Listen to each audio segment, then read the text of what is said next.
If you have a nice white background, in reality, isolation is easy.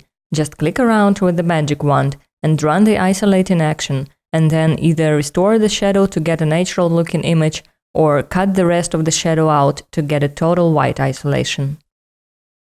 But if the background is dark gray and there are dark shadows underneath the model's feet and you're supposed to do a total white here, well, good luck, grab the pen tool and have some patience. Personally, if I had to do that, I would just quit my job. Not because I can't, because it shouldn't be done in minutes when it can be done in seconds. Gray backgrounds are bad not just because of shadows under the feet, they also make hair isolation very tricky. How are you supposed to put this kind of hair on white? When you fill the background with white, you still have a lot of gray areas underneath the hair.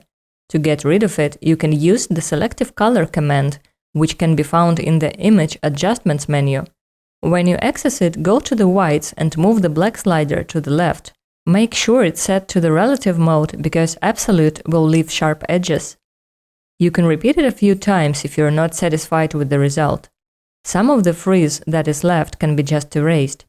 This method affects all the highlights, so it might affect clothes and models as well, unless there's nothing light gray in the images except for the background.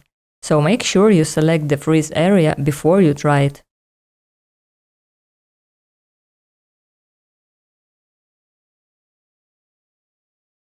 If the selective color method sounds like too much fuss, there's another method how you can select hair. After you've made the initial selection of the background with the magic wand or any other tool, access the Select and Mask window. As for the view mode, the best is the overlay view, because you can choose the red color to indicate the selected area. When that's set, use the Refine Edge brush tool, which can be accessed by pressing R on your keyboard and run it all over the hairline. Make sure it's set to expand detection area, meaning you click on the plus sign button, not on the minus sign. Run the brush all over the hairline and press Enter. You can now fill the selection with white and get a nice isolation result.